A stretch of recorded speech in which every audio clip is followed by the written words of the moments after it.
어제 열린 3차 공판에서도 계엄 당시 윤 전 대통령이 국회의원들을 끌어내라는 지시를 했다는 증언이 잇따랐습니다. 윤 전 대통령 측은 적극 반박했는데요. 그 밖에 법적 쟁점들을 임주혜 변호사와 짚어보겠습니다. 어서 오십시오.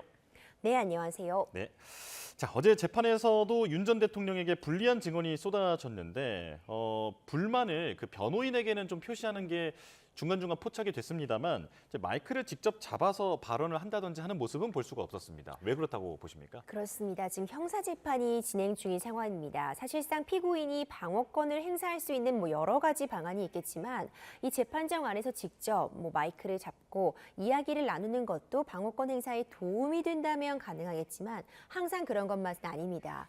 오히려 피고인이 여러 가지 발언을 하다가 본인에게 불리할 수 있는 그런 내용을 언급할 수도 있고요. 오히려 검찰 측에게 본인의 약점으로 볼 수 있는 어떤 진술의 모순점을 노출시킬 수도 있는 그런 위험이 있기 때문에 일반적인 경우에도 변호인과 1차적으로 상의를 마친 이후에 피고인이 직접 발언을 하게 됩니다. 이제 이런 부분들이 윤석열 전 대통령의 경우에도 이제 검찰에서 오랜 기간 근무를 해왔기 때문에 잘 알고 있는 부분일 거라고 보고요. 그런 부분들이 가만히 되어서 좀 말을 아끼고 변호인에게 좀 주도적인 역할을 맡기고 있는 상황이 아닌가 이렇게 해석이 됩니다. 예.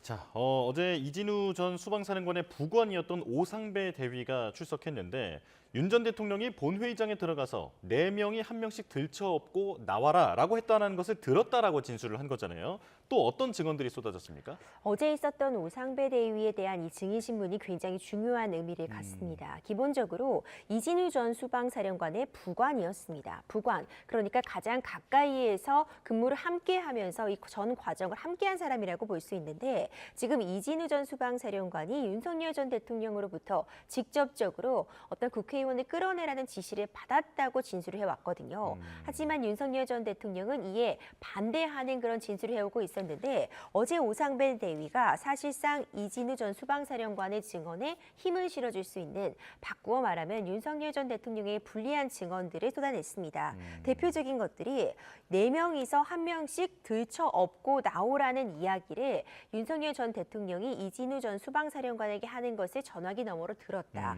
총을 쏴서라도 문을 부수고 들어가라. 이번에 비상계엄이 해제가 되어도 2번 세엄 개업을 하면 되니까 계속하라고 윤석열 전 대통령이 이진우 전 사령관에게 지시하는 것을 들었다라는 내용인데요. 이런 부분들은 윤석열 전 대통령에게 불리할 수밖에 없는 그런 내용이다. 이렇게 현재로서는 평가가 됩니다. 예.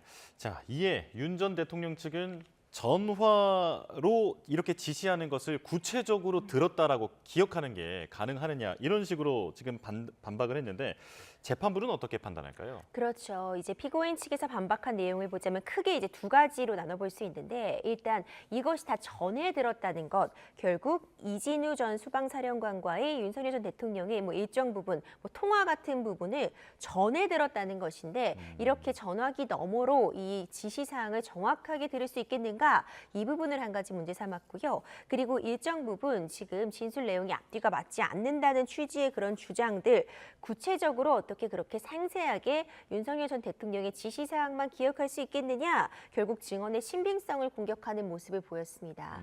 재판부에서는 이렇게 증언들이 있을 때 결국 신빙성을 판단하게 될 때는 다른 증인들이 어떻게 증언하느냐, 증언이 또 뒷받침할 만한 그런 내용들이 추가로 등장하느냐 내지는 이걸 뒷받침할 만한 물증이 있느냐 같은 부분들을 보게 되기 때문에 결국 종합적으로 고려하게 됩니다.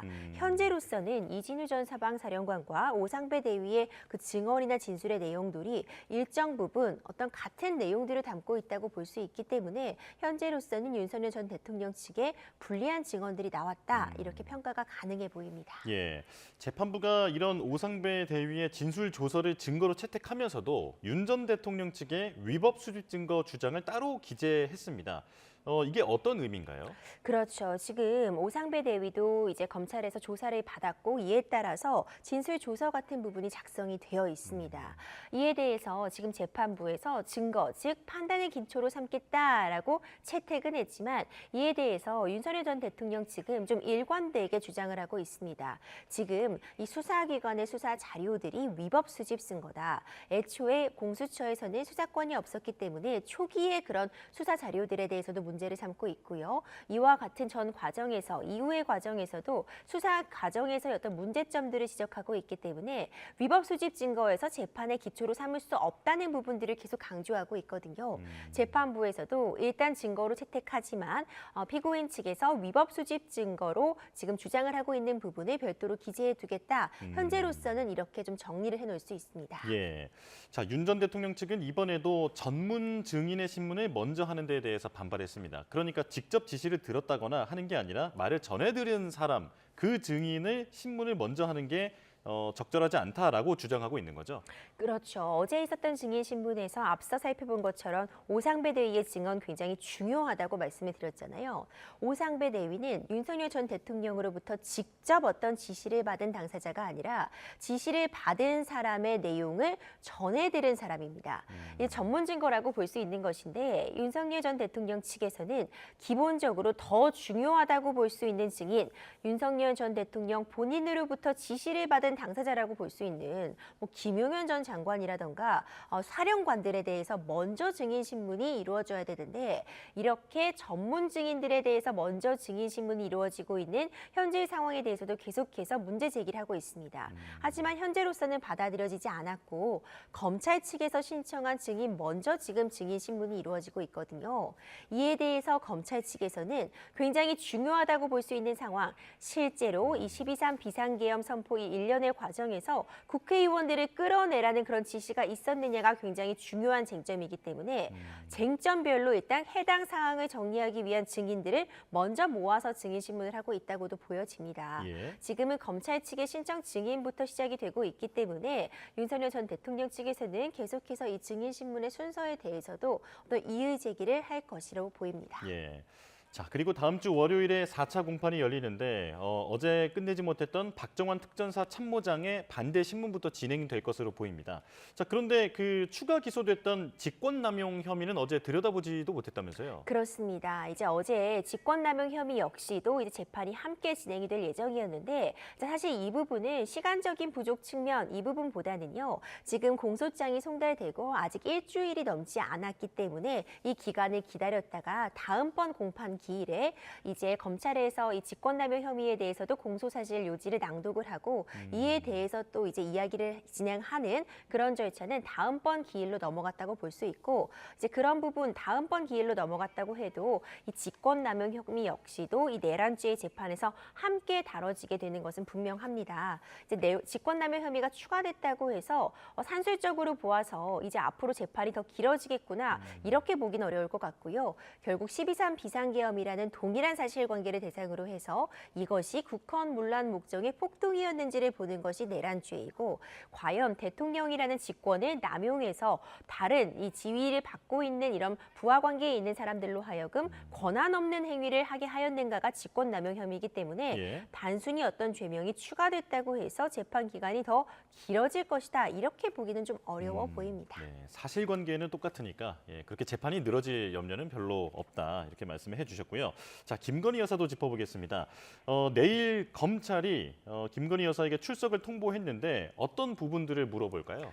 공천 개입 의혹에 대해서 집중적으로 이제 조사가 진행될 예정입니다. 이제 피의자 신분으로 결국 소환이 된 것인데 14일 서초동 검찰로 나와라 이렇게 지금 통보가 되었다고 전해지고 있습니다. 이른바 이제 명태균 씨 관련된 그런 혐의라고 보여지는 것인데요. 그러니까 지난 대선에서 김건희 여사가 명태균 씨로부터 여론조사를 무상으로 받은 대가로 2022년 6월 1일 이 보궐선거에서 김영선 전 의원이 공천을 받을 수 있도록 개입을 했다. 이런 부분들이 문제가 되고 있고요. 같은 날 열린 이 포항시장 선거에도 개입을 하였다. 그리고 이후 지난 총선에서는 김상민 검사가 김영선 전 의원의 지역구에 공천을 받을 수 있도록 그런 개입이 있었다라는 혐의를 지금 받고 있습니다. 이와 관련해서 결국 실질적으로 어떤 진짜 공천에 개입할 수 있었던 그런 상황들이 만들어졌는지 구체적으로 어떤 청탁을 받은 바가 있는지 어떤 식으로 개입을 했는지에 대해서 검찰 측에서 피의자 신분으로 조사가 필요하다는 입장을 밝히고 있습니다. 네.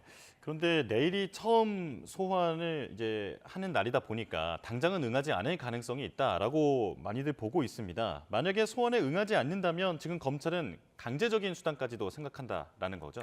그렇죠. 지금 현재로서는 출석하지 않을 가능성이 훨씬 높아 보입니다. 이전에도 청문회 출석에 불응을 하면서 현재 어떤 일련의 과정을 겪으면서 심신이 굉장히 쇠약해 있다. 그러니까 건강상의 이유를 들었고요. 특히 지금 6.3 조기 대선이 얼마 남지 않은 시점이기 때문에 이 대통령 선거에 뭐 영향을 끼칠 뭐 우려 등 이런 부분들이 부담스럽다는 입장 펴고 있거든요. 그렇다면 이번 소환에는 응하지 않을 가능성 매우 높아 보입니다. 예. 하지만 언제까지나 소환을 계속 피하고 미룰 수는 없습니다. 이제 검찰 측에서도 최소 두세 차례 정도는 더 소환을 요구할 것으로 보이고요. 계속해서 소환에 불응한다면 결국 그 영장을 꺼낼 수밖에 없습니다. 체포 영장 등 강제적인 방식을 택할 가능성도 현재로서는 점쳐지고 있습니다. 예.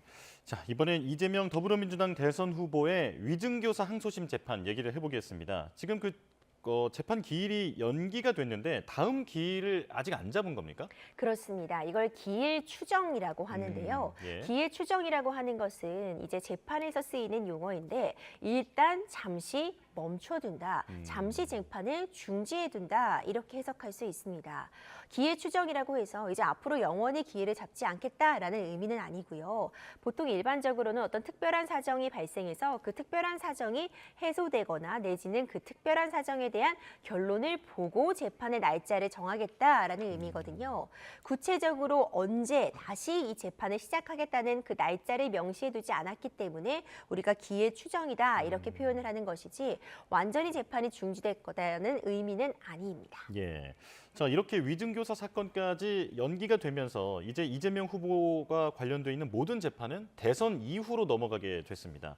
자, 그런데 헌법 84조 논란이 아직 정리되지 않았는데, 그러니까 만약에 이재명 후보가 대통령에 당선이 되면 이 남아있는 재판들이 그대로 진행할 수 있을 것인가? 이 부분이 아직도 이견이 팽팽한 상황이죠. 그렇죠. 사실 공판 준비 기일이 남아있는 대북송금과 경기도 법인카드 사건을 제외하고는 공판 준비 기일은 출석 의무가 없기 때문에 사실상 문제가 되지 않고요. 이재명 후보가 받고 있는 모든 재판들이 대선 이후로 넘어갔습니다. 그럼 결국 다시 헌법 84조로 돌아오게 되었습니다. 과연 이재명 후보가 당선이 되어서 현직 대통령 신분이 된다면 이제 현직 대통령은 내란 외환해제를 제외하고는 소추되지 않는다는 불소추 특권을 가지기 때문에 헌법 84조를 제한적으로 해석을 해서 이것은 새로운 재판이 추가되지 않는다는 의미이므로 기존 재판은 계속 진행된다고 볼 것인지 아니면 이 소추의 의미에는 기존에 진행되는 재판도 정지한다는 의미를 담고 있기 때문에 지금 진행 중인 이 5건의 형사 재판이 모두 멈춘다고 볼 것인지 이 부분이 남아있게 되고요. 재판이 계속 진행된다면 이제 이재명 후보가 당선이 된다면 이제 이재명 당선 이재명 대통령 측에서 재판이 계속되는 것이 문제 있다라고 헌법재판소에 판단을 구할 수 있고요. 반대로 만약 재판이 모두 멈추는 것으로 각 그 재판 법원에서 해석을 해서 멈춘다면 이때는 검찰 측에서 이것이 검찰의 수사권, 검찰의 재판을 진행할 그런 권리 등 이런 부분들을 침해한다고 하면서 권한쟁의 또 헌법재판소의 판단을 구할 가능성이 점쳐질 수 있습니다. 네, 헌재까지 갈 가능성이 있다. 네, 이렇게 정리하겠습니다. 지금까지 임주혜 변호사와 함께했습니다. 고맙습니다.